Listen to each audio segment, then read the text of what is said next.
everyone. I am Soumya, lecturer in Department of Commerce.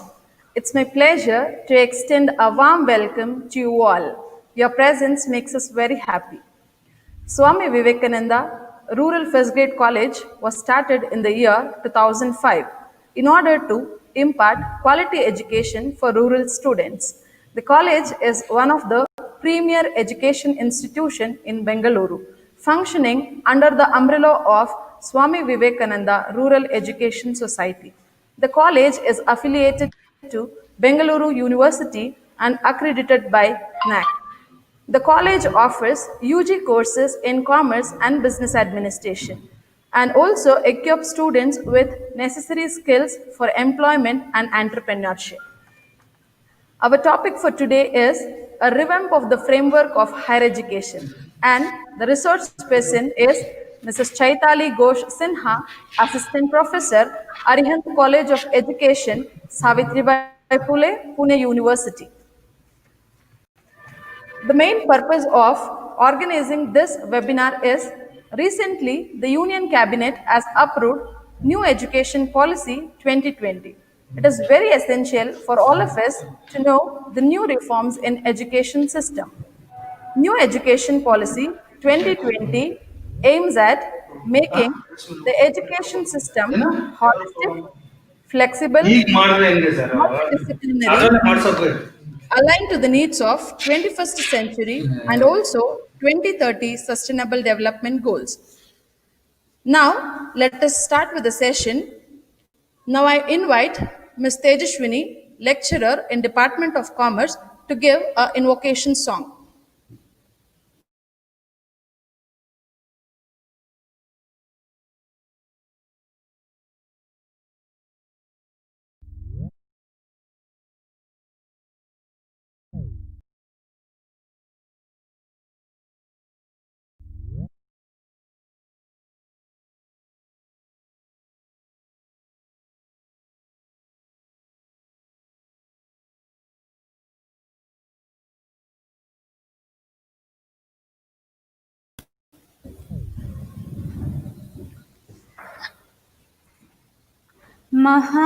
महागणपतिं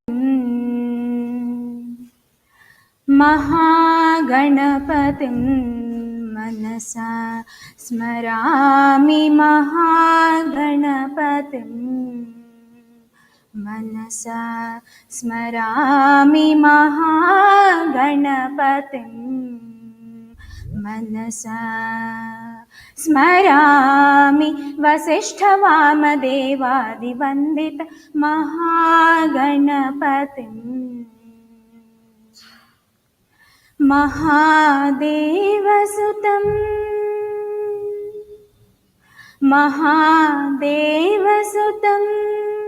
गुरुगुहनुतं महादेवसुतं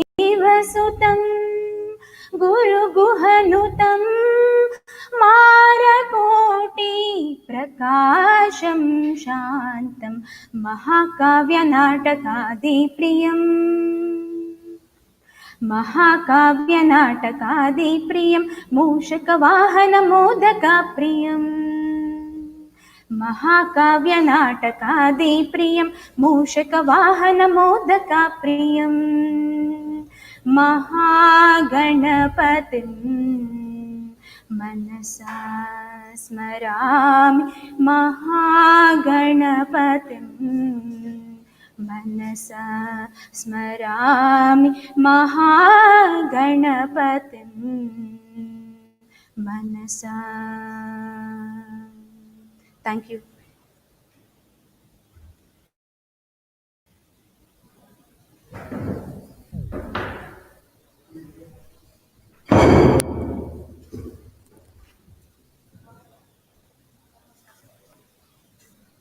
Thank you so much, ma'am, for invoking God's blessings on all of us.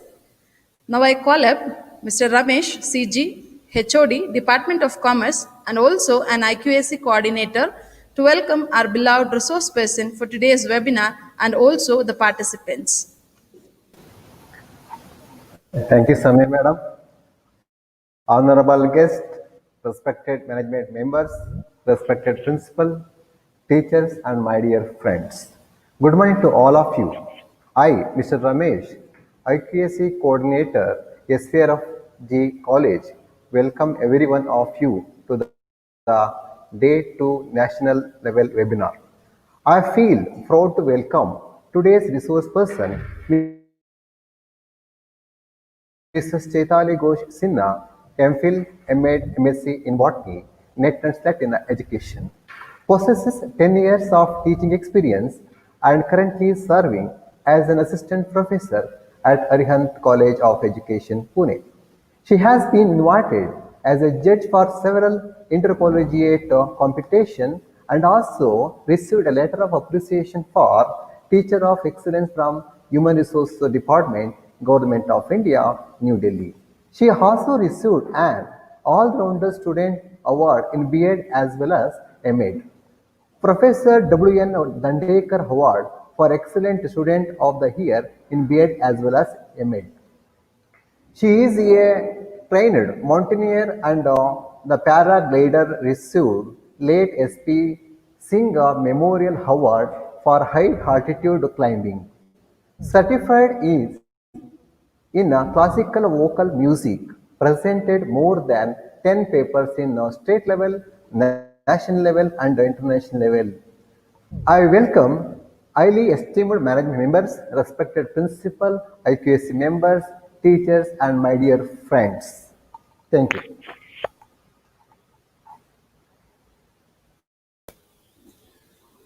Thank you so much, sir, for your warm welcome. It's my pleasure to welcome you also for today's national webinar. Before I turn the time over to the resource person, participants, please make sure to type your questions into the chat box and I'll bring them up in the question and answer session in the end. Without a further delay, I would like to hand over to the resource person, Mrs. Chaitali Ghosh Sinha. Ma'am, you can go ahead. Thank you so much, ma'am. And thank you so much, sir, for introducing me to all of you. It's an honor to be associated with you all and share my views related to NEP 2020. Here, in for this activity, they have given me a topic to discuss the revamp, the framework. So I will mostly focus on what are the changes which are going to be in the field of education and higher education, mostly related to all the aspects, be it institution, be it governance, or everything. So without further any delay, I'll share my screen with you all so that we can start the presentation.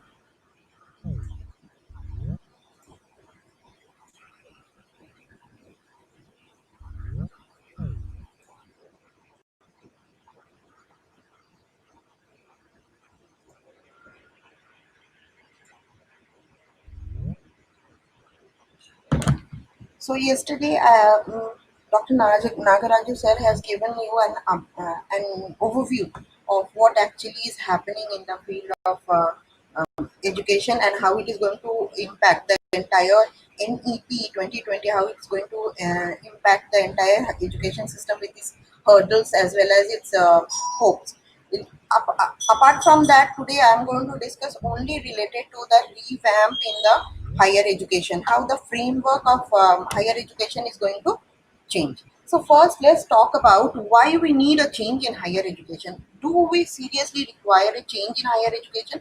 So first thing, which was observed during the survey of all these activity for last 34 years, it is found out that the education system, the entire education ecosystem is very fragmented into different sectors like primary education, secondary education, higher education, and even in higher education, it is divided into so many different aspects, and none of them are integrated under one umbrella. So that is one point where we need to change the higher education, where everything will be governed and projected and be working together in hand.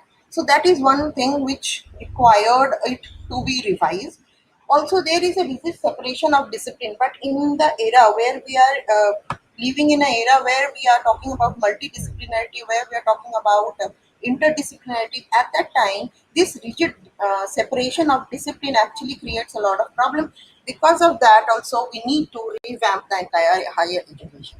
Apart from that, the socio-economic disadvantage area are still very backward. They are not coming into the picture till now, though we are trying, the entire government and other people are trying, but still they have not got enough input from the education sector, and still they are into the backward sector.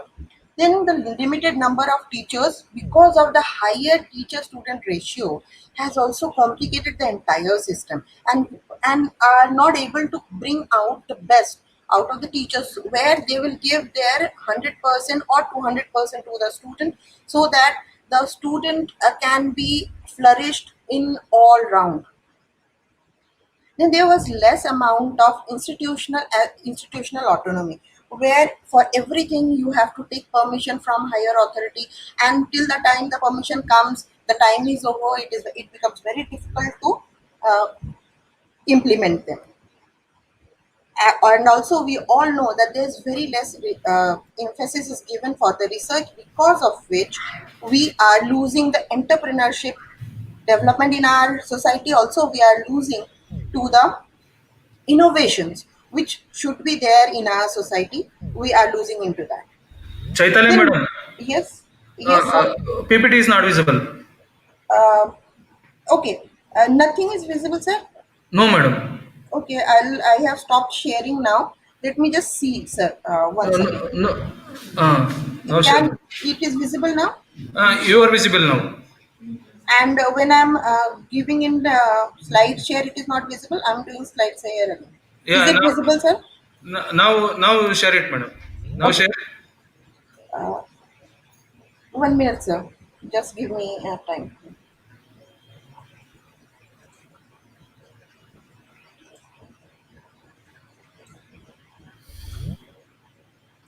So please see it. Can Now, you see the? Okay. Can you see it now? no madam. Actually, whenever you're doing slide share, Yes. slideshow, it's Yes. blank. Okay. So what should I do? So try to use that only madam. So without Yes, sir. slideshow, without Without slideshow. slideshow, I'll go like this. Yes madam. No issues, na? No issue, no issue. Okay. Okay. This is visible to all of you, right? Everyone can see it. Yes, yes, yes. Okay. Okay. So uh, is it okay with everybody? Like everybody can see it. Yes madam, yes madam. You can carry. Okay. I'll carry on. Okay, so we were talking about we are also talking about the merit-based activity which is taking place here.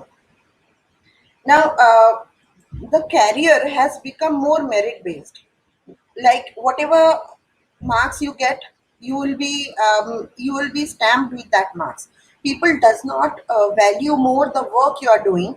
They are only seeing the credentials. So your credentials, how much marks you have got, and all your progression and everything is judged by that. Even for the faculties, this is for the student as well as for the faculties. The work they are putting, the physical work they are putting, the mental work, the connectivity which they are having with the students are not much of value, or they are not giving much of importance. Then the outcome, the then whatever research is that faculty is doing, and whatever other work he is doing, that is more valued. So the interaction with the students, the outcome which is we are getting from the student is not being credited to the faculty. So that is one problem with this higher education right now. Even the governance and leadership is not optimal, because they have to maintain the hierarchy, which is sometimes very difficult to maintain, and the permission for many things are not being able to provided on time. Because of that, the implementation of the work is being delayed. So the governance as well as leadership has not explored till its optimum level. Apart from that, the regulatory system is also not effective. we all know that there is huge amount of corruption going on in the field of education, and that's because there is less amount of regulatory system. There is a less amount of regulation over the entire education system. So that is one point where we need to really think upon and where we need to change. So NEP has brought some changes which we are going to discuss later on. Apart from that, the low standard of UG education, and also PG education, and this is happening because of the overburden of the university. There are few university, they are having many colleges affiliated to them, and to see the working of these colleges are not as easy as we think, and then what happens, we miss out on the main focus of the activity, or why we are doing higher education. So also less emphasis is given on the cognitive skill.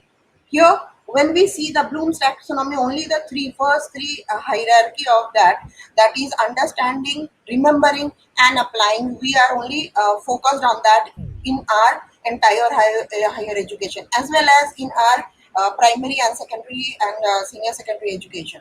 But we have to go beyond it. We have to think about the higher cognitive skills, where analysis, synthesis, and evaluation and everything comes, and which is going to result into more effective human power, which will result into more entrepreneur in the society, which is going to give more abled person in our society, who are going to be the assets of the country, who are going to be the gem of the country. And we as an educational will be proud on them, so that we have produced them. So these all are the things where we need to have some changes in higher education, and based on this, NEP has suggested many reforms which we are going to see now. So these are the points where we are going to, these are the points where I'm going to touch during this session. The structure, the institutional reform, holistic development, student support, faculty development, how to include teacher education, vocational education, academic research, regulatory system, and how to curb the commercialization, and effective government. So these all, whatever I'm going to touch upon, is already put up in the NEP, and I'm going to put it forward to you with little bit of my own thoughts related to that. Now let's see what is the proposed structure of higher education. Till now, till present time, we have this structure, that 3 years of bachelor degree, 2 years of master degree. Apart from that, if you want to do further study, you can do MPhil and PhD. But now onwards, there will be change in the system, and how it is going to. First, the undergraduate degree will be of 4 different categories. If you are doing 1 year undergraduate course, then you will get a certificate. If you are going to do 2 years, you will get a diploma degree. If you are going to do 3 years, you will get a bachelor degree. And if you complete 4 years of it with a rigorous research work, specialization in some research area, you will get a degree with a research. Now, here I want to point out that earlier in this present education system, what is happening is, if a child becomes dropout, he does not able to continue his study for longer time. At that time, what is happening, that they don't get any kind of recognition that they have invested 1 or 2 years of their work or their life in study. There are many reasons. There are a number of reasons which may lead to the dropout of the child in the education. So their work of that 1 or 2 years, which definitely go in vain, that is not been recognized. But now with this NEP, they will be recognized. If you have done 1 year, you will get a certificate. If you do a 2 years course, you will get a diploma. If you do a 3-year course, you will get a bachelor degree. So all your work will be recognized by this education system. So this is a very good move, and the kids, the students, will not be stamped with the stigma that they have not completed their work or they have not completed their study. So this is going to have a very good impact on the kids, on the children, as they are going to be recognized, as well as they are going to be appreciated actually what they have achieved, which is now is not at all been acknowledged. Secondly, the postgraduate system. How it is going to change? In postgraduate system, the 1 year, uh, the person who has taken this 4 year of degree with research is going to take postgraduate degree or a master degree for 1 year. If they complete that 1 year of education in the postgraduate degree, they will be they will get the master degree. And then if a student who has completed his 3 years of bachelor degree, if he wants to do the PG course, he has to go through a 2 year work. He has to do a 2 year course.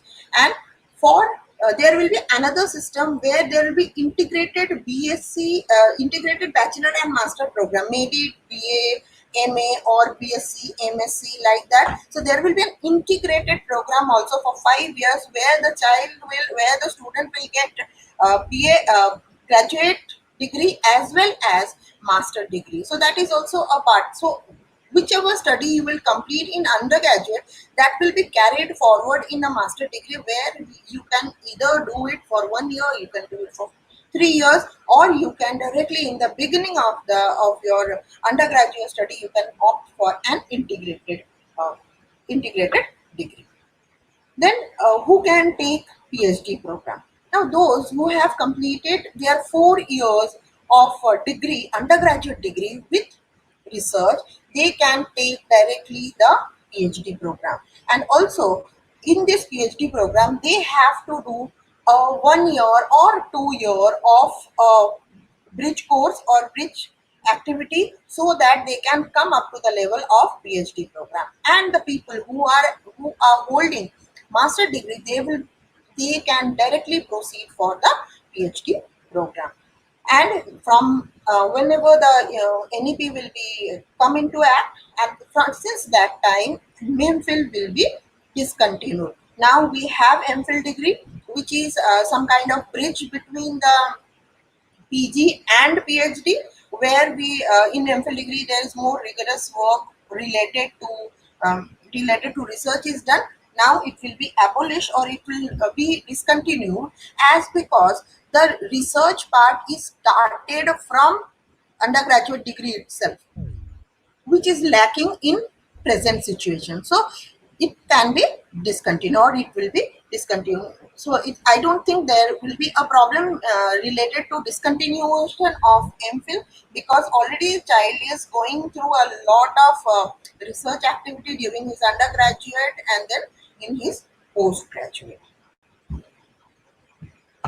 Now let's see the next. We will now move on to the changes which have been proposed. Now, under the institutional restructuring, NEP has proposed that none of the institute will work alone. Nowadays, we have Commerce College, we have Arts College, Science College, and Management College, B.Ed colleges, education colleges. Everything is scattered and working as their own disciplines. But now onwards, there will be multidisciplinary higher education institute as well as universities. So all these segregated or fragmented colleges have to come together to form the large hub of colleges of higher education institute, where the student will get all different kind of exposure, be it science, be it arts, be it humanities, education, and all those. So the entire structure of the higher education will be integrated, will be multidisciplinary. And also the NEP has targeted that each one of multidisciplinary university or higher education institute should aim to cater more than 3,000 students. So there's a huge number, that is a huge enrollment ratio which the higher education institute have to cater. And for that they need a lot of reform internally as well as externally. They need to reform thoroughly so that they can cater the need of 3,000 and more students.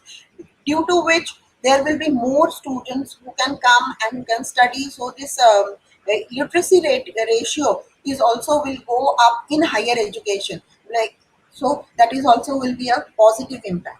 Now the universities, the multidisciplinary university will be categorized into two different forms. One is research intensive. Research intensive universities will be those universities where there will be equal weightage given to research as well as teaching. Equal weightage given to research as well as teaching. So there will be 50% of research and 50% of teaching. So that will go hand in hand. So those university will be categorized as research intensive university, as well as there will be another category where there that will known as teaching intensive, where more of teaching will happen and little bit less of research will happen, but the researches will be significant in amount. It cannot go in a very low ratio. So there will be a significant amount of research will be done in teaching intensive university also. So that is a good move which is taken, because nowadays when we are seeing the scenario of higher education, many of the institute does not cater any kind of, or does not indulge in any kind of research activity. So if the students will be exposed more to research activity, there will be good input for our society and our entire nation. So that is one good move taken by NEP. So we need to understand here and think about that. Are these two institutes are going to be completely separate? No, they are not going to be completely separate. And once the university is stamped as uh, research intensive, will they be that in that category always? No, it will be based on the accreditation, that how they are performing, what kind of work they are doing, and based on that there can be a movement. There can be a movement from one category to another category. If the council which is going to do the accreditation is found out that the university is not performing well in research, they can be moved to the category of teaching intensive. And if they found that teaching intensive institutes or HEIs are providing a huge amount of research and doing good research, they can move to the other category. So there will be a flexibility in movement from one category to another category. So all the university will push forward, will work hard to reach to the higher status. So there will be a positive competitions to give more and more to the student. And when the universities and the higher education institute will be of higher category, definitely the students are going to be more benefited by it. So that is one good move by NEP. Now there will be the colleges which are running um, on their own. They will be, and they are affiliated to different universities. They will be provided chance to get autonomy, and this autonomy will be graded. So they have to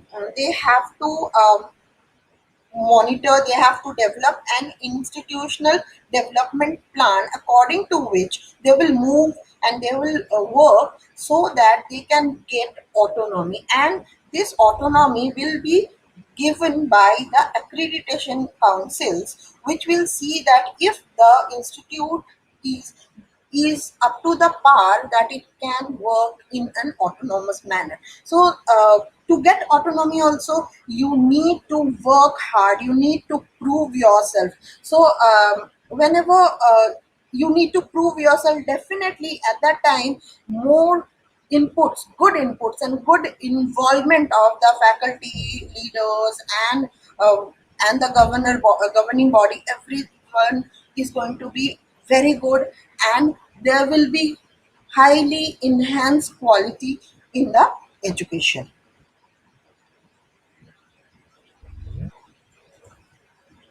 So it is also proposing that by 2030, all HEIs will be there. Like there will be HEIs or higher education institute near or in each district. So this will add to the development of the student, because the more many of the students will not most of the time is not able to get into the higher education institute because of the distance and because of the financial background they are facing, the economic problem they face. They are not able to get into the higher education institute. So now if there will be higher education institute near to their houses, near to their places, it will be more approachable, it will be more uh, yes, they can cater to more of the student of the area where there is a need of higher education. So there will be this will be a good initiative, because more and more students will be accommodated into the higher education, and this will definitely give India a better position, because the more that the people are educated, the better it is, and this will be in both public and private sector.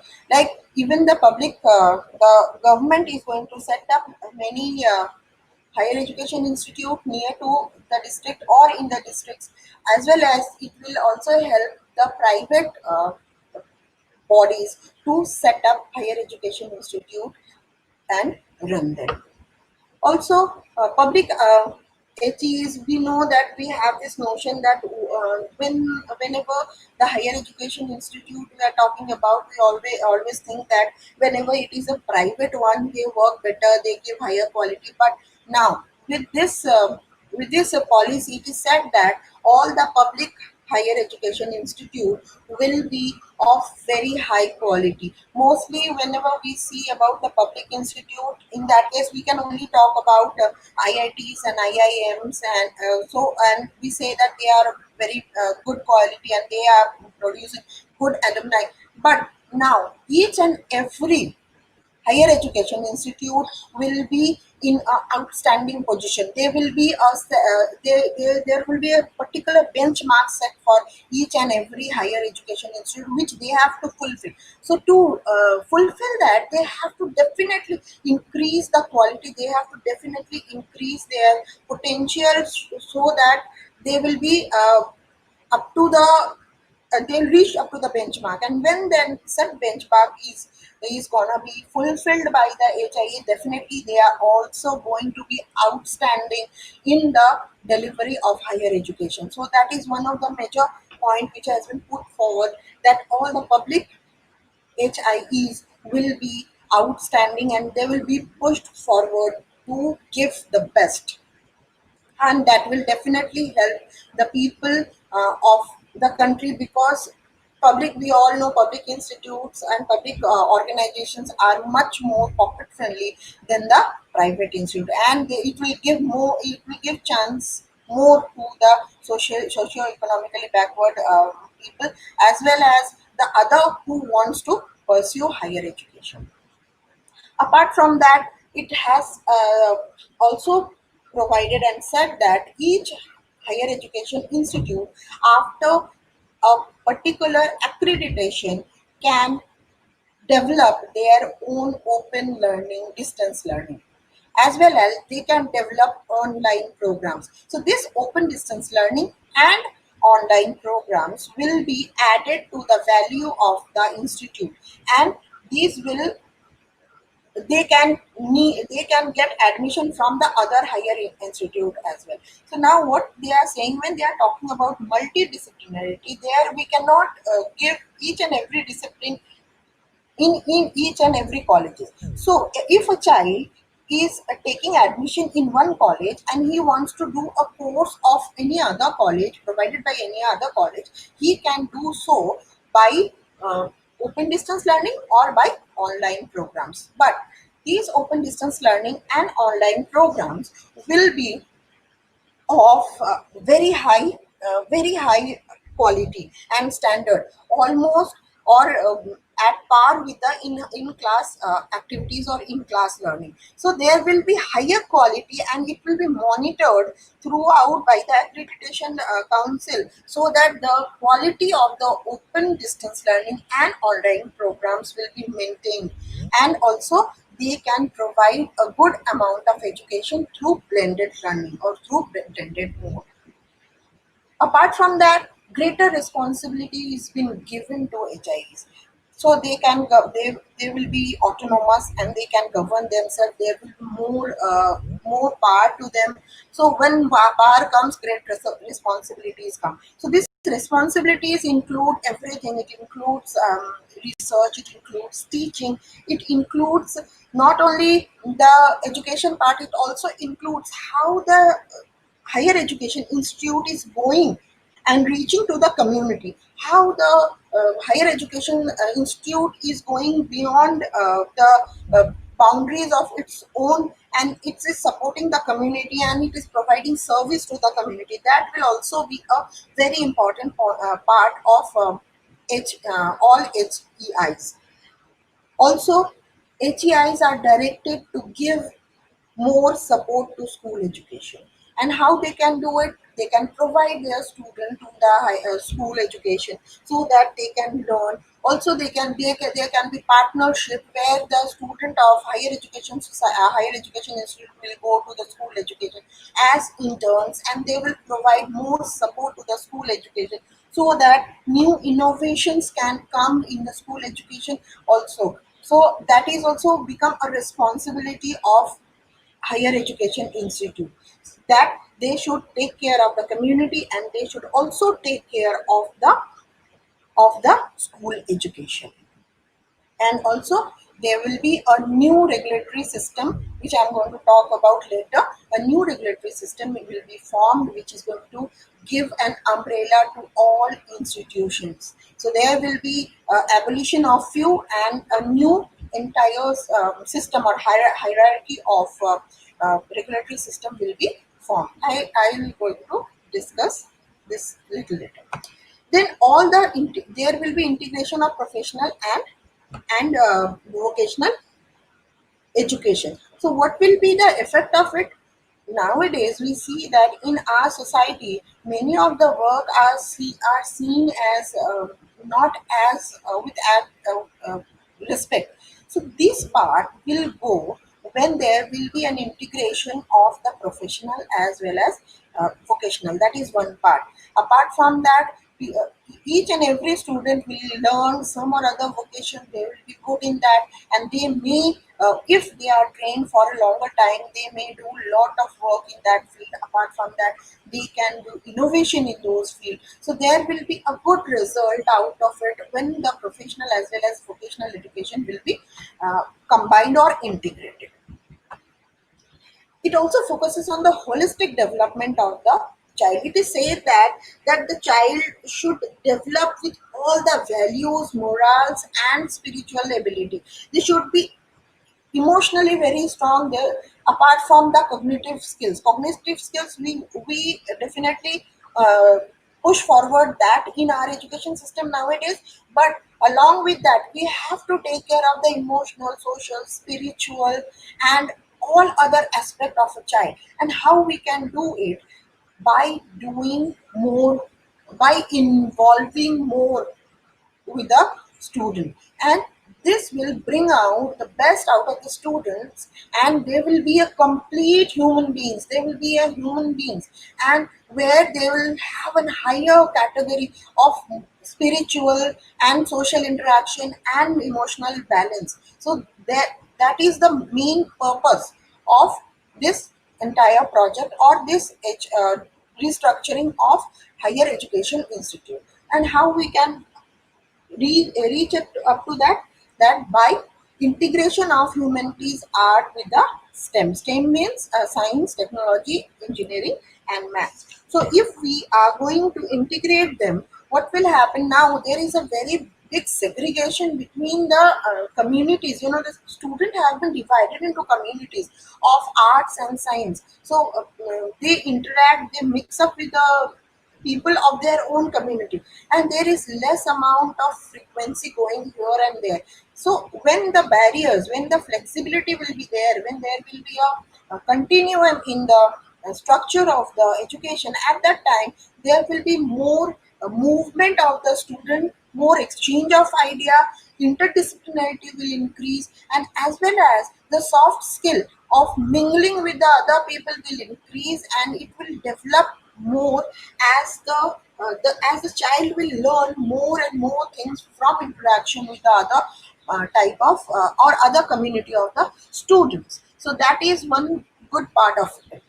Apart from that, vocational subjects will be added. Also, soft skill subjects will be there, where they will learn how the personality, the integral personality develops. So that is also a very good work, because personality development is also a very important part of developing the child, and all the aspects of personality, be it emotional, be it intellectual, be it moral, be it uh, other linguistic and everything. So with the help of soft skill development, that will be also developed. So that is also a good initiative by NEP. Apart from that, it also suggests that there should be a flexible curricular structure, where in this flexible structure there will be multiple entry and exit. If a child thinks that now I want to take a break for few days, I have completed this much and I want to take a break, and then again I want to continue later on, he can definitely do so, and he will not be stamped as dropout or anything. So there will be multiple entry and exit facility in the curriculum. And as there is no rigid boundaries will remain in the discipline, a child who is studying maths and science may study philosophy, he can study geography, he can study the other subjects as well. So there will be no rigid boundary, and he can definitely integrate whatever knowledge he is getting from the other disciplines, and integrate and come up with new ideas. So that will be a good thing for the student to come up or innovate in their life, or innovate new things which will help the society in a large manner.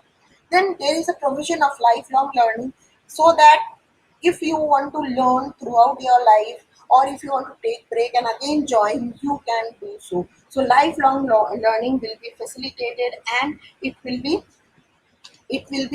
given importance, or also the respect to it will be given. Apart from that, research based specializations will be there. Because of this research based specializations, there will be more innovation, there will be more scientific thinking in the society, and it will develop entrepreneurship also. It will develop different kind of attitude towards looking into things in a different way also, it will develop. So research based specialization will also help in the higher studies, where they, if they can go, if they are going into master, if they are going to PhD, that will also help, because nowadays in UG level we seriously do very less amount of researches as such. Then credit, which the student will get from open distance learning and online programs, will also be considered. They will be considered, and they will be added to their academics. So they will be considered, and all the projects and all the credits which they will gain from online distance modes or open distance learning, that will be accumulated in their academic credit banks. These academic credit banks will be kind of a bank locker, where the credit of the student and each and every individual will be accumulated, and that can be easily seen. And this entire system will be digital, so that the student does not have to go here and there for their degrees and all. So it can be accumulated in uh, one digital platform. So maybe, which is not yet specified that how the digitalization will be done, but maybe each and every student will be provided with unique IDs, and that related to that IDs, all credit will be accumulated, and that will be helpful for students. They can definitely visit to their own credit academic credit bank, and then they can see, or as well as the employer, if the student is giving the ID to the employer, they can directly see that what kind of academic the student has done. There will be less paperless activity. It will promote the paperless activity in the work which will definitely help the environment in a larger sense.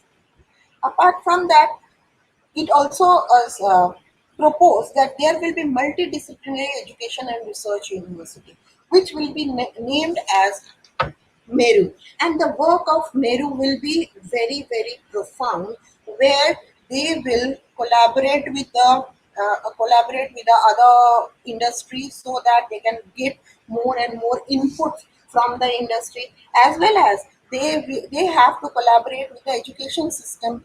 And if you want to get into this Meru category from the research intensive or teaching intensive, you have to show as an higher education institute, you have to show that you deserve it through the accreditation, through the work you are doing. So everything will be grading based.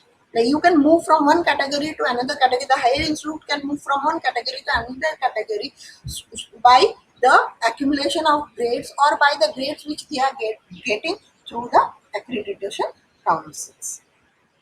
Also, it says that we have to innovate, we have to do a lot of research, and to promote this research and research work, it has proposed that in each HIEs or in each Meru universities or University of Multidisciplinary Education and Research, there will be startup incubation centers where the student can come and they can share their idea, and the idea will be incubated and they will be processed.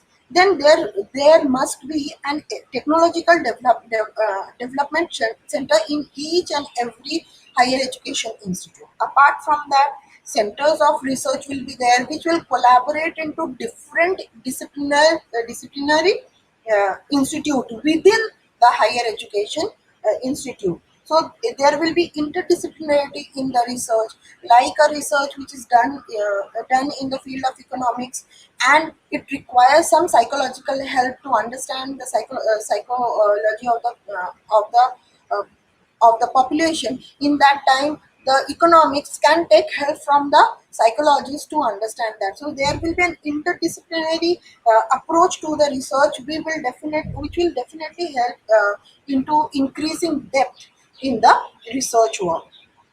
And also there will be these research centers which will be there in each and every higher education institute. They will collaborate with the industry, local industry, so that their student can go there for internship, their student can be absorbed there after their work, as well as the research which are done in the universities or in the higher education institute.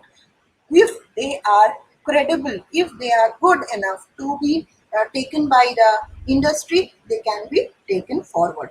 Nowadays, what happened? There were a huge amount of researches are going on, but we all know this for the fact that most of them are only into those black books and locked into the libraries of different institute. They does not come into play into the society. So there will be more effect. The research will reach up to the society level, up to the community level, and they will give more fruit to it. They will provide more better understanding to it.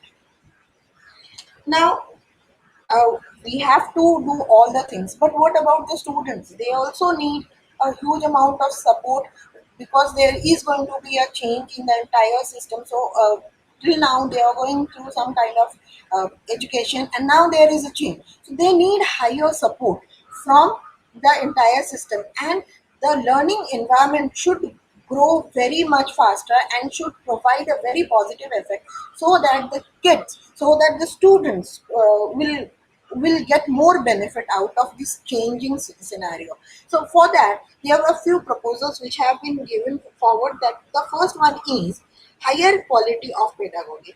Till now, we know that most of the teachers are most of the faculties, they usually use the lecture method, they usually use the chalk and duster method, and the higher pedagogy skills or the higher pedagogy teachings which promotes the creativity, the creative thinking, the critical thinking, and higher order thinking skills are not being much used. But now to support the student, even the teacher, the faculty have to adapt to high quality pedagogy. They have to learn and they have to implement that in their classrooms. Apart from that, the experience, the learning experience is more less of talking and more of activity and more of working experience. Learning experience should be given to the student to develop their and the entire personality of the student. Apart from that, there should be a continuous formative assessment. Now what we do,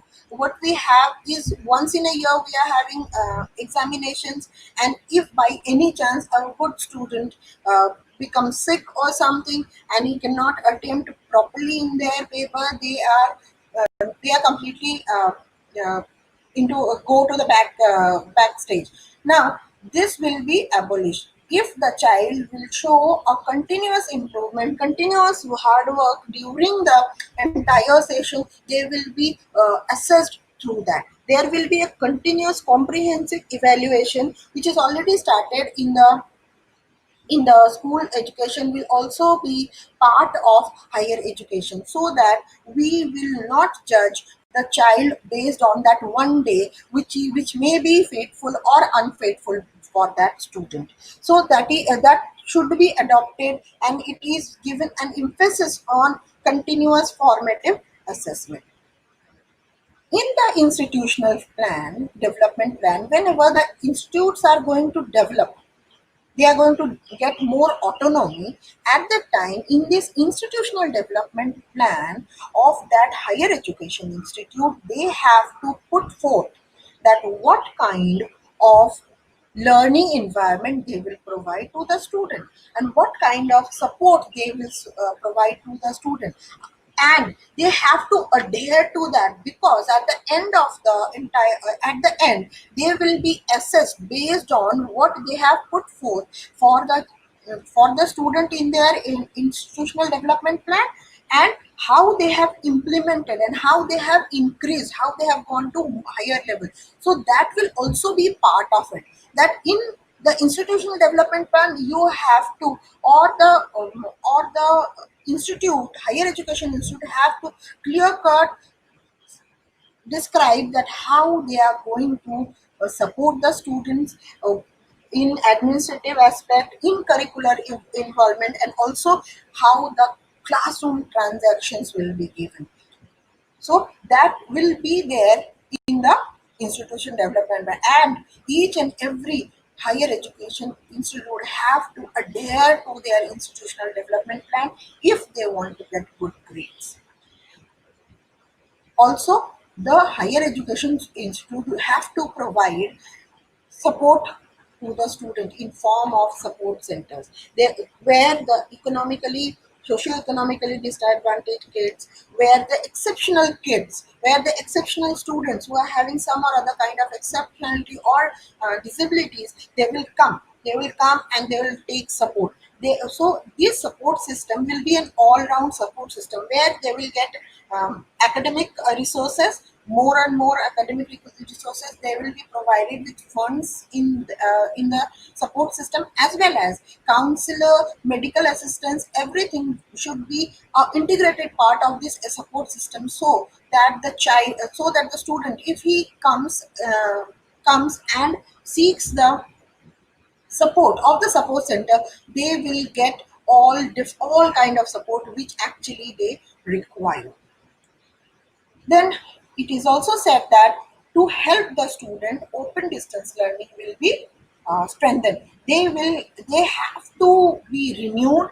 They will get a new standards and guidelines, as now all the higher education institute can form their own online distance learning and their own open distance learning and online distance program. In that case, it is very important that the quality uh, of the program should be maintained. So to do so, there will be a legislation through which the standard and guidelines will be fixed, and also the properly graded institutes only can develop these programs. Apart from that, none of them can develop this program. So there will be stringent standards and guidelines to be followed, and there will be a particular framework for the quality of the open distance learning and online program. Then only the higher education institute can go for it. Otherwise, they cannot. So this also will be of at par education or at par with the in-class education, and the quality will be same with the in-class education. And that's how the credits which will be earned through a open distance learning and online program can be credited into their academic credit banks. Apart from that, there will be more internationalization of the system. So the government will sign MOUs with different countries as well as different universities, so that they can come to our country and our student can go to their country. There will be more faculty and student exchange programs, which is now mostly very discreet with only few very good universities, but this will be a common program, or this will be a common work for each and every higher education institute, whoever will meet the standards of it. So they can go for faculty exchange program, they can go for student exchange program. MOU they can do with the other university, where they can get the inputs from the universities of international standard, and they can get input from the universities which are abroad. So that will be a good move to enhance the quality of education in our country as well. As apart from that, if a student who is coming from abroad to study in our country, they will be provided quality residential facilities. They will be given more social engagement, because most of the time they feel lost in for them this is a India will be a foreign country, so they will feel lost. So to remove that barrier, there will be more social engagement, so that they can be more free and they can feel at ease in the new country. As well as more on campus support will be provided to them. International student officers will be appointed to take care of these students, and there will be more collaboration between the students who are coming from outside and the students who are in the university. So there will more collaboration, there will more interaction, more cooperation. So that will increase the internationalization of education, and maybe in future we can uh, be a big education hub, where all the students from other countries are coming and they are getting education, and that will be definitely helpful to increase the standard of our education as well. So apart from that, there will be more opportunities for the students, like counseling system will be there, good quality medical facilities will be provided to them. If they want to do any other thing apart from studies, be it sports, culture, arts, eco clubs, different kind of activities, if they want to do community services, if they want to do projects in community, they will be provided with that. And then these will be convert into credit, and that can be accumulated in their credit bank. So that is also a very good opportunity for the student. If a student who likes singing and he is taking science, and nowadays what happened, there is no recognition of that child or that student apart from the annual day celebration, or if they are singing in the classroom. So apart from that, there is no recognition. But now with this system, these artists in different fields will be recognized, as well as they can pursue their hobbies, and it will be converted into the credits. So it will be helpful for the student as well. And also financial supports will be given to the student. There will be lots of free ships. It will be provided both by private and public institutes. Scholarship will be given. Incentives will be given to the student of greater merit. Also, national scholarship portal will be established. It will be a digital portal where these disbursement of these free ships, scholarship and incentives will be clearly seen against the student, and if anybody wants to apply, they can directly apply in the national scholarship portals. It will be more transparent. It will be more reachable to the student who need support. So that is also is going to be a very good move related to this national education policy of establishment of national scholarship portal. It also talk about the inclusion. So when we are talking about inclusion, in our society we have a stigma, though it is decreasing, but still it is there. It is being a part of our society. So this inclusion, which is there in the society, needs to go so that we can accommodate all the students, all the person with different kind of exceptionality in our entire system. So for that, the NEP has provided few initiatives. It has said that there will be a common policy of inclusion throughout the country, throughout all higher education. So the policies will be same for each and every institute. They cannot lay down their own policies. So that will be more better, because each and every child, or if each and every student with exceptionality can understand these policies and approach the higher education institute to get the education, to get the benefit of the education. Then there will be counseling, will start from the school. Most of the time what happen, the parents get discouraged and they don't come forward with the child, so that they can get enough amount of exposure in higher education.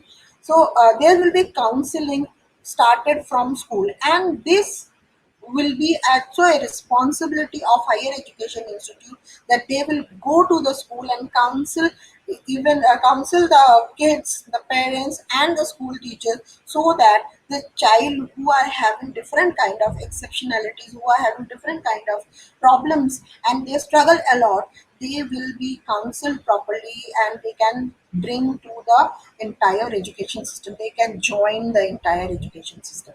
So there will be few steps which will be taken by the government as well as higher education institute. Government will provide the funds, they will see that there is a balance between the gender, during the admission.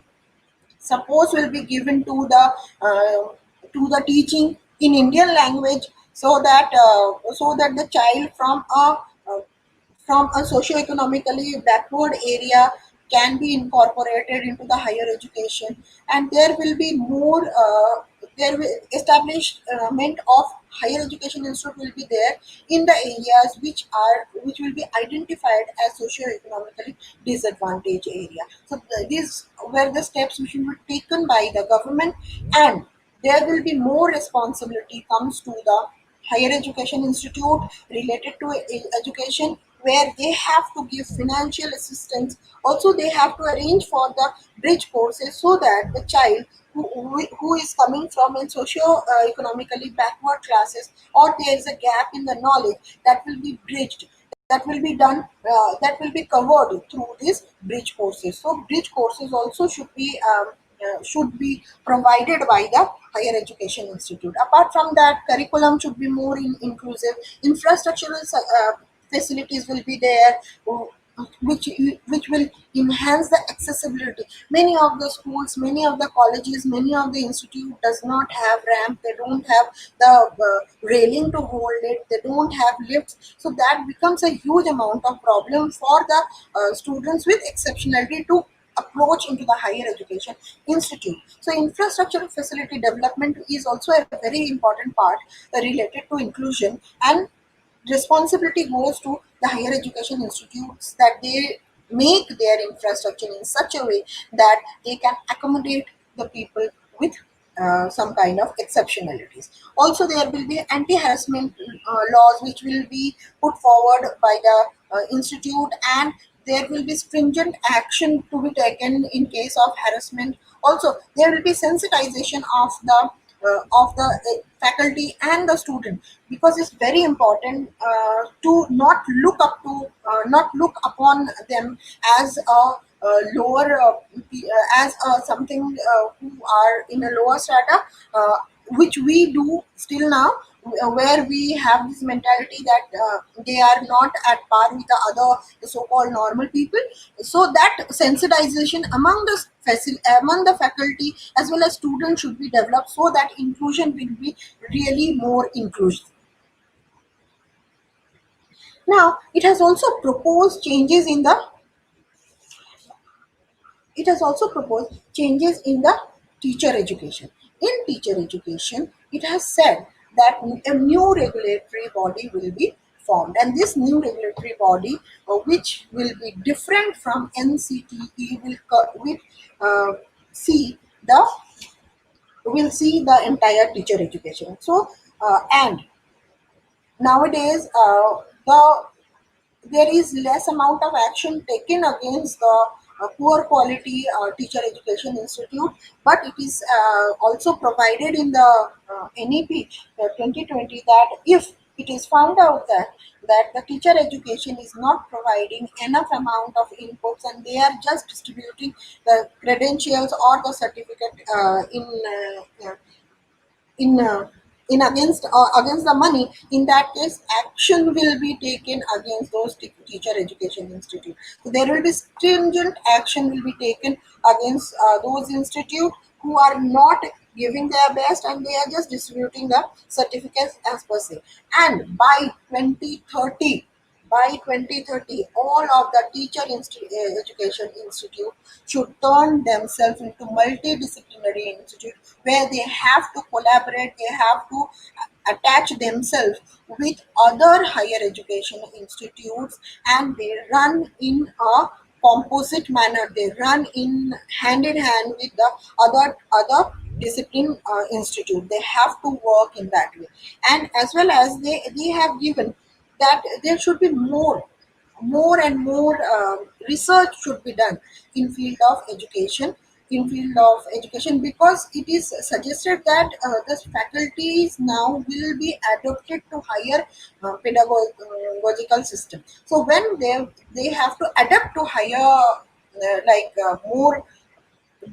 more innovative kind of pedagogy, in that case there should be more and more research should be done in the teacher education, so that this may be percolated to the faculty, and it will enhance the quality of the faculty, and it will enhance the professions in professional development of the faculty. So that has to be part of teacher education, and it is also become the responsibility of teacher education that the researches which are done in education should percolate to the to other faculties as well. Now, the shape of teacher education is going to change. So here, what they have proposed that now B.Ed degree, which is a separate degree right now, will not exist. It will be a 4-year integrated B.Ed degree, where the student will do major in two different subjects. One in their subject, maybe it is English or maths or science or any other subject, history, civics, geography, whatever. So specialization in that. Apart from that, they will also specialize in education.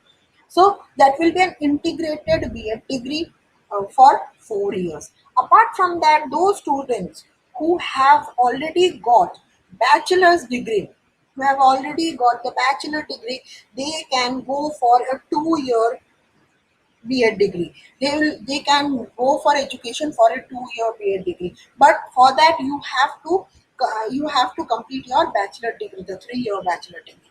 And if a student who has completed his 4 years degree with research, they have to take 1 year B.Ed degree. So now the B.Ed degree will be in 3 different category. 1-year B.Ed degree for the students who have completed their 4 years of degree with specialization area in research, which rigorous research. Apart from that, 2 years of B.Ed, where bachelor degree, the student with bachelor degree can apply, as well as the integrated B.Ed degree with dual major degree. Apart from that, each and every PhD student have to take certain credit-based teaching and education uh, courses. Why? Because most of them, we have seen that most of them, after doing their doctoral degree, they join the education institute. So if they know that how to teach, what kind of pedagogy to use, how to modify their own work during teaching, they need to take a credit based course. So I think this is also going to be a good move, because most of the time there are many teachers who are hugely knowledgeable, they are supremely knowledgeable, but they sometimes lag behind you in the transaction matter. So a transaction of knowledge matter. In that case, this particular work will help them, because they are also taking some course which is related to teaching and education and pedagogy. Apart from that, it is said that it will set up a national mission for mentoring. In this national mission for mentoring, we are going to appoint senior retired faculty who are again going to be the mentor of the faculty in the universities. And if the faculties are having any kind of problem, they are facing some kind of problem in the teaching learning process, they can directly consult these seniors, these faculties who are there in national mission of mentoring, and they will support and they will provide them, so that they can overcome the difficulties which they are facing in their teaching learning process.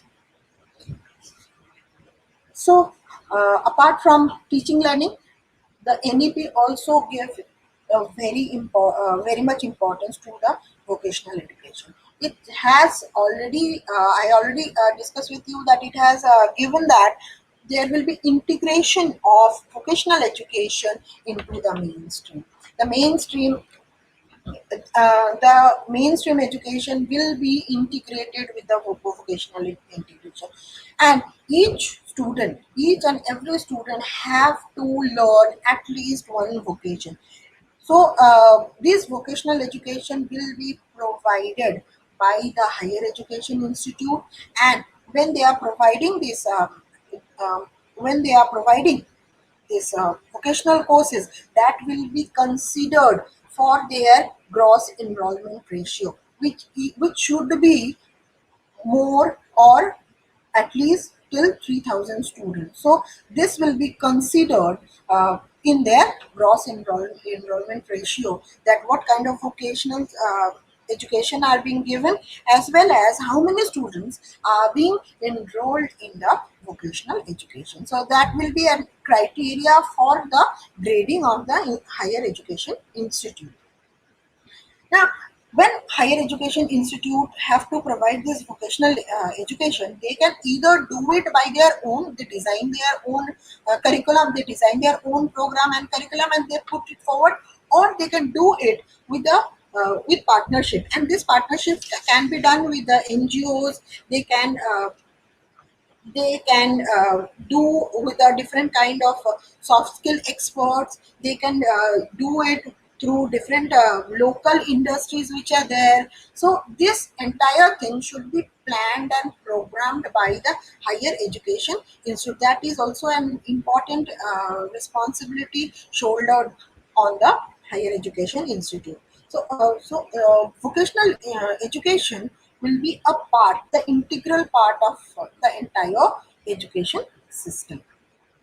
And MHRD, which is now going to be called as Ministry of Education, is going to set up a committee which will be known as National Committee for Integration of Vocational Education. So they will do the analysis of the skill gap. What kind of gap is there between the knowledge and the skill? So they will do the skill gap analysis, and based on that skill gap analysis, more and more vocational activities will be proposed, and that can be carried forward by higher education institute. They will also map the local opportunities which are provided in different areas, so that the higher education institute can follow their directive and start working in that. Also, experts of different areas of vocational study will be directly linked with this committee, and they will help the higher education institute to develop the program. So that is a good move, because the government is now giving a more opportunity to the higher education institute to develop their own vocation, and for that they are also giving this plan is also giving a lot of input, that they will do the skill gap analysis, they will do the mapping of the local needs, they will do the mapping of the local opportunities which is available in that area. Also, experts will be provided for the guidance of the higher education institute, so that they can form their own vocational education.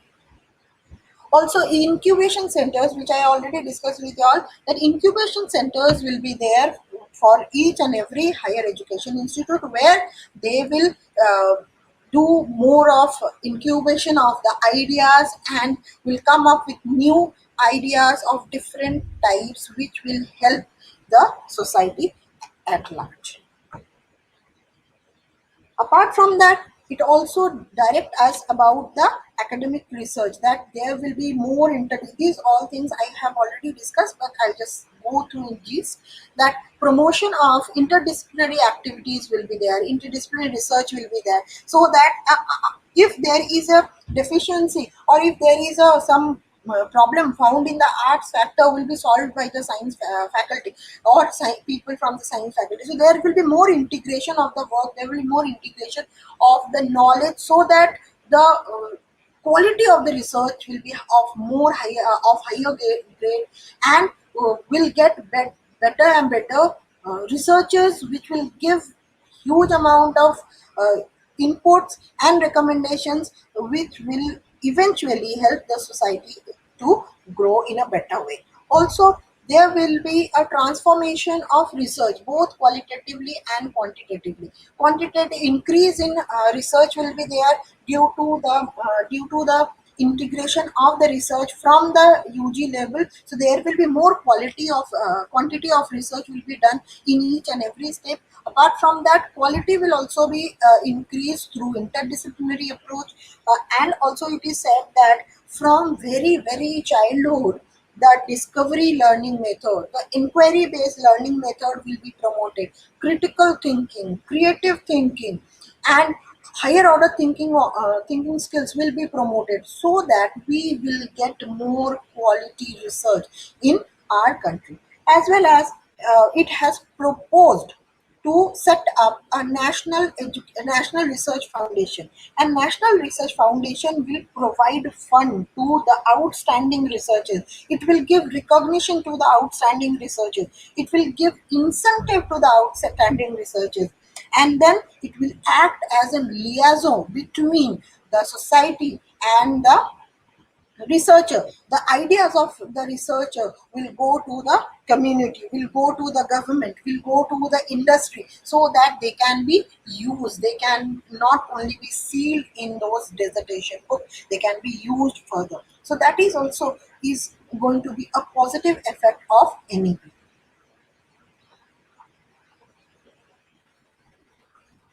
Sorry, there is some. Yeah. Okay. Let's now see about the regulatory system.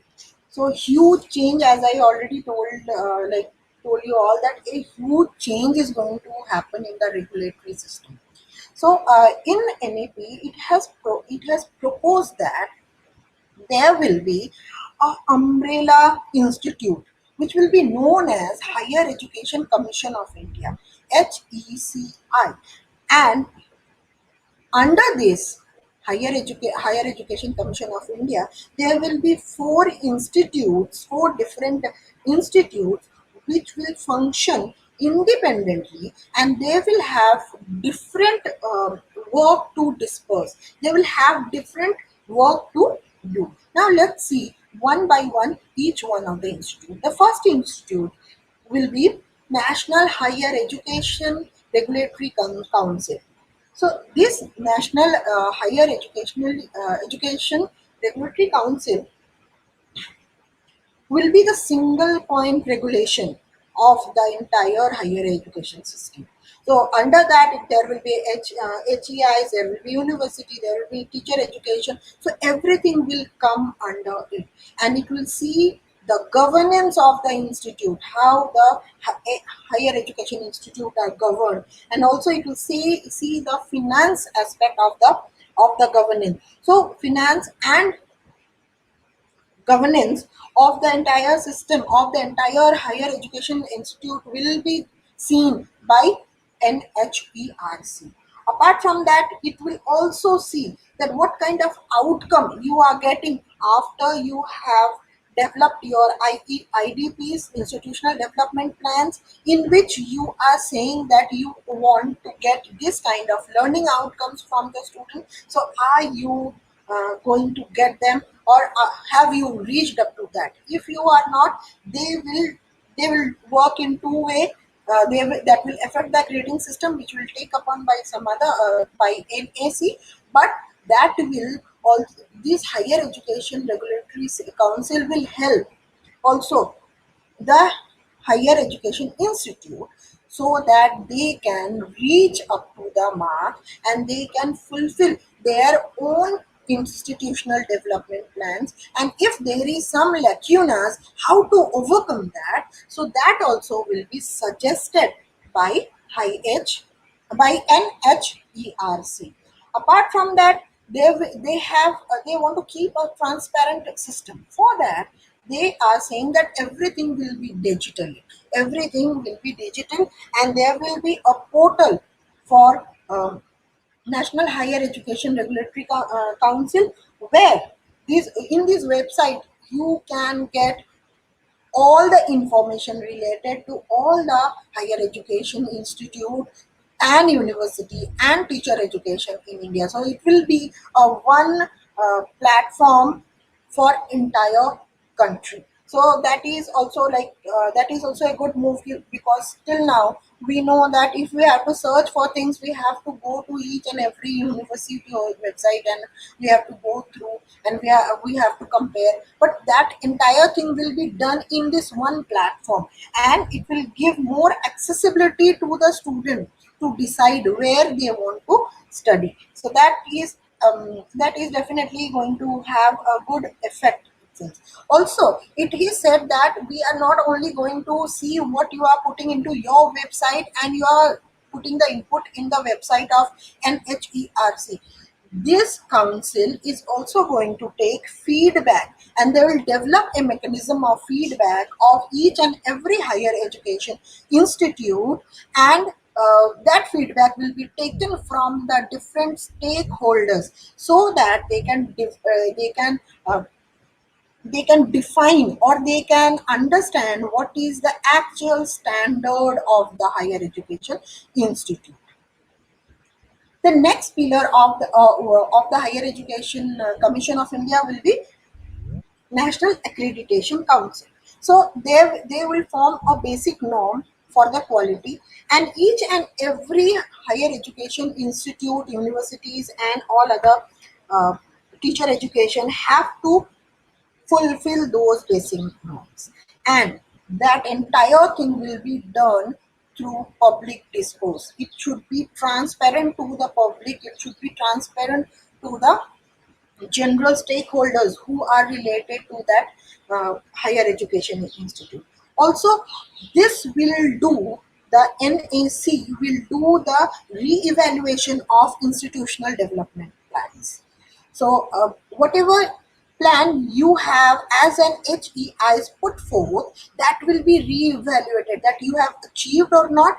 Based on that, grades will be awarded to different to higher education institute, and based on these grades your finance will depend. Based on these grades, the programs which you can conduct in your online, offline, open learning, vocational, everything will be depend on this grade. So it will re-evaluate the institutional development plans, which is actually put forth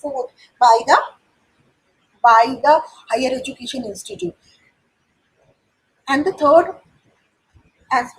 pillar of this higher education commission of India will be the higher education grant commission. So this will be mostly related to the grants, the finance and the funds, also disbursement of the scholarships. So there will be a single portal entry to this, that with one portal, each and every higher education institute will be linked, and the student will get the knowledge of what kind of scholarship will be provided in which institute and where I can go and study. So this kind of transparency will be provided through Higher Education Grant Council. Apart from that, it will see the funding and finance part of the higher education institute, that if they are using the funds in a proper way, and the finance which they get from they are getting from the public, are they are using them in a proper way, or they will also see that if it is a profit making institute, what this money which is come as profit reinvested in education or not, this entire thing will be overseen by higher education grant council. And the last one, the last pillar will be the higher education, sorry, general education council. And the general education council will see the teaching learning part of it, that how the learning outcomes are coming, how you are framing the learning outcomes, how you are framing the objectives of the study, how you are framing the specification of it, what you want to achieve through your through your teaching learning process. So everything which is which will be translated into learning outcomes will be overseen by general education council. Apart from that, it will see that there will be in sync between higher education and the vocational education. The linkage between the vocational education and professional education and academic education will be in sync. That also will be seen by uh, general general education council. Apart from that, the you remember, if you remember, I have already told you that there will be academic bank, credit bank. So this academic credit bank will be overseen by general education council, and it will facilitate the credit transfer. So if a child is doing some course in some other university, and then he is coming to this and doing some other courses in one university, how the credit will be transferred, what is the equivalency of the credit, those all everything will be seen by general education council. So now, what will happen to the NCT, then Veterinary Council of India, Indian Council for Agriculture Research, Council of Architecture? What will happen to these bodies if these four if councils will come into the play? This will be these ICRA, VIC, NCT, or Council of Architecture will be transformed into professional standard setting body. They will be converted into professional standard setting body with no regulatory power, no regulatory. Now they have regulatory power. Later on, they will not have any regulatory power. They will only draw the curriculum. They will set the academic standard. They will coordinate between the researches done in those institute. Also, they will see the extension services which are provided by this. So they will be set as professional standard setting bodies, which will see to the curriculum part of it, and also it will support the higher education institute to develop all the courses. So there will be no regulatory work related to NCTE, COE, VIC, or ICAR. So that is also a move, or that is also a work taken by the NEP 2020. So now the question comes that when we are giving more and more work to the private organization, and we are leaving and we giving autonomy to higher education institute. How we are not like promoting commercialization? So there also in NEP they have put forward uh, certain things which will restrain from commercialization of the education. Though it is a main concern right now that maybe the autonomies which we are going to give, which the higher education institute is going to give, they will use it to commercialize the education. So, what are the different points which is given by the NEP to restrain commercialization? There will be multiple checkpoints, as I already discussed with you that. NAC, National Accreditation Council, then NHERC, then Higher Education Council, then HEGC, Higher Education Grant Council. All of them are going to check on each and every institute that there won't be any kind of misappropriation of the funds which they are getting.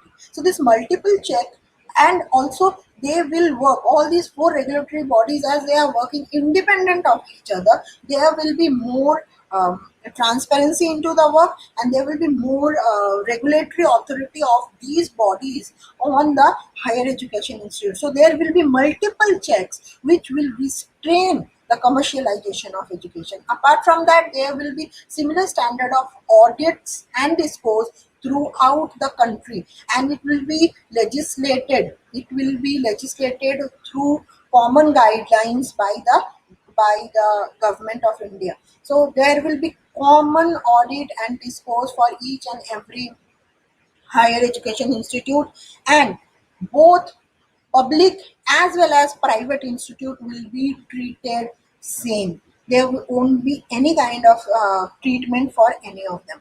And also the because of these multiple checks, there will be more stringent action can be taken against the higher education institute. And when there will be more like if there will be more vigilant action taken by the authority, so the higher education institute will restrain themselves from getting into more commercialized activity, and the education will run more and more through public and philanthropic partnership. Also, the NEP has suggested that they will set an upper limit for the fee structure, and this fee structure, which will be set by the government, it cannot be violated. And then, if you want to increase the fee during the course of time, the higher education institute are not allowed to hike the fee during the enrollment tenure. So there will be multiple checks, and there will be a set upper limit to the fee structure. Through that, there will be check on the commercialization of the education, higher education. So, who is going to govern the entire higher education? The entire higher education or institute will be governed by board of governors. So there won't be a single point governance. It will be more democratic governance governed by the board of governors. So new legislation will be passed to for the constitution of the board of governors and their appointment policies, the functioning of the board of governors, what function they will do, and what rules and regulations they have to follow, what responsibilities they have to take. So all these will be put forth through a new legislations, and as it will come in legislation, definitely it won't be violated that easily. You cannot violate those things. And what will be the responsibility? What will be the responsibility of board of governors? They will see. They will take all the responsibility related to higher education institute. They will see the accountability to the stakeholder. The transparent working of the entire institute will be overseen by them. They will have the onus of development of institutional development plan. They will have to develop the institutional development plan throughout, and also they have to see that they are being fulfilled. So all the regulatory activity and work done in higher education institute will be seen by the board of governors. They will act as the governing body, and they will provide the guidelines which has to be met by the institute and the faculties, and they will give the direction to each and everything. The guideline will be provided, and the higher education institute and their working and the employees have to work according to it. So this is about the board of governance. It also has provided some timelines which we have to achieve during the time. So it has said that 50% learners uh, should be vocationally trained by 2025. By 2025, 50% of the learner of higher education institute should be turned into or enrolled into some or other vocational education. So by that time, even the higher education institute has to come up with the vocational different kind of vocational activity in the higher education. So they have to come up with different programs which will incorporate it as the vocational education. Also, all the higher educational institute will be converted into multidisciplinary institute by 2030. So higher education institute now, which are segregated like commerce college, arts college, science college, they have to come together and they have to form a multidisciplinary institute, so that how they will do and how they will work, that entire work is given upon the authorities of higher education institute, that how they are going to collaborate with each other and they will form the hub of institute. So that has to be achieved by 2030. It also said that the gross enrollment ratio should increase by 50% by 2035. By 2035, the gross enrollment ratio should be increased by 50%. That means nearly each and every multidisciplinary institute now have to have minimum 1500 students in them. So, and there will be more autonomy, and board of governors will be empowered. So they have to come up with the gross enrollment ratio, how they will uh, intake more and more student by 2035, so that the ratio will be at least 50%. Then by 2040, all the enrollment, like enrollment of the target given by 3000 and more, will be fulfilled by 2040. So that is the target again given by NEP to us, so that these timelines will be followed and the target should be met. I think with this I have finished my presentation. Uh, Now, if you have questions, we can definitely discuss on that. Thank you so much, ma'am. It was a great session.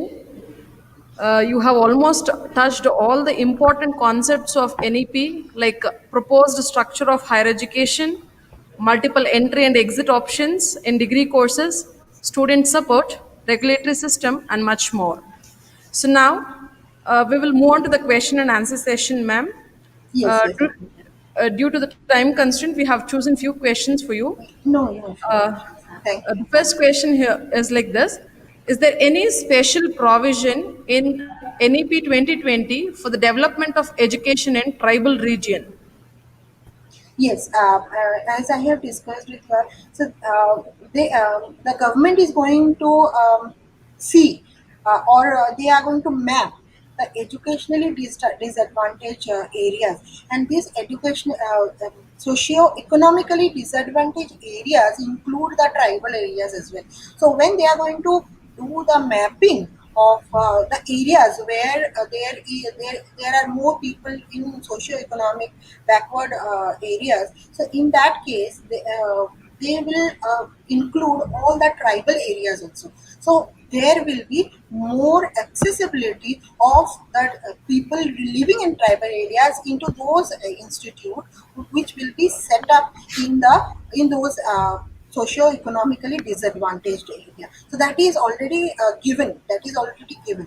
And let me tell each and everyone that see, there are so many different good things they have proposed. They have proposed a lot of good things in this, but everything comes up to the implementation. You know, sir, or ma'am, it comes to the implementation, how we are going to implement it. So now we have to see that whatever being proposed should be implemented in proper way, implemented in very accurate way, so that whatever the visions have been put forward, the target which have been put forward should be achieved, should be. Yes. Yes, ma'am. Will the combination of maths, physics, and music be a reality? I think yes, it can be. It can be. Now, so a child who is interested or who is good in music, but that music and he is doing some work in music field. Maybe he is a musician. Maybe he is a he's doing a lot of work in music field. His work is nowhere recognized unless and until it is coming into the YouTube or he is getting this. So through education we can give certain support to that child, he will also be encouraged to do more work. And one more thing, if the child is satisfied from his hobby side as well, he will be more interested in studying. Now what happened, don't do your hobbies, don't exercise your hobbies, don't do anything for your hobbies, only study, only study. So because of that, what happening, the human values, the human qualities are going down. So that will be the main part. So let's not see it only in terms of what we'll gain, what we'll lose in terms of money. Let's see that if or we are going to develop the person, the student, as a good human being with an integral character, with a character which will make him the ideal to the citizen of India, which will make him the ideal citizen of the entire globe. So that global citizen will be get through integration of this kind of activity only, sir. So that is what I think. That is my view personally. Yes. Yeah, ma'am. Will the new education policy give more scope for open, distance, and online learning? Yes, yes, yeah, surely, surely. There will be more scope there, because the credits will be accumulated, the credits will be acknowledged, so there will be more scope. Apart from that, the colleges, which are the higher education institute, will be graded into a higher category. They can form their own online distance courses. They can develop their online courses. Due to the development of these online courses, there will be more availability of different kind of course. And as these will be accumulated in their credit banks, the students will be interested in taking. Nowadays, we have swim, we have MOOC, but very few people, apart from those who are professional, very few go into that and take, because this credit is not translated into their credit system. So when it will start translating into their credit system, when it will be added to their credit bank, in that case, there will be more scope for online education and open distance learning. And also there will be more responsibility comes to higher education, that whenever they are going to design the online program, whenever they are going to design the open distance learning, at that time they have to keep the standard in mind. They have to keep the standard as good as the in class education. So there will be more scope for higher for online education and open distance learning. Yes, ma'am. Next question. Hello. Hello. Hello, madam. Wait, madam. Yes, yes. Hello. No Uh, problem. We have come to the end of the session. It's my privilege to give a vote of thanks. So, I ma'am, yeah. may I interrupt you? Okay. So, I have shared with you all. If you can see, I have already given a link of Google Form in the chat box. I hope all of you have given. Actually, I wanted to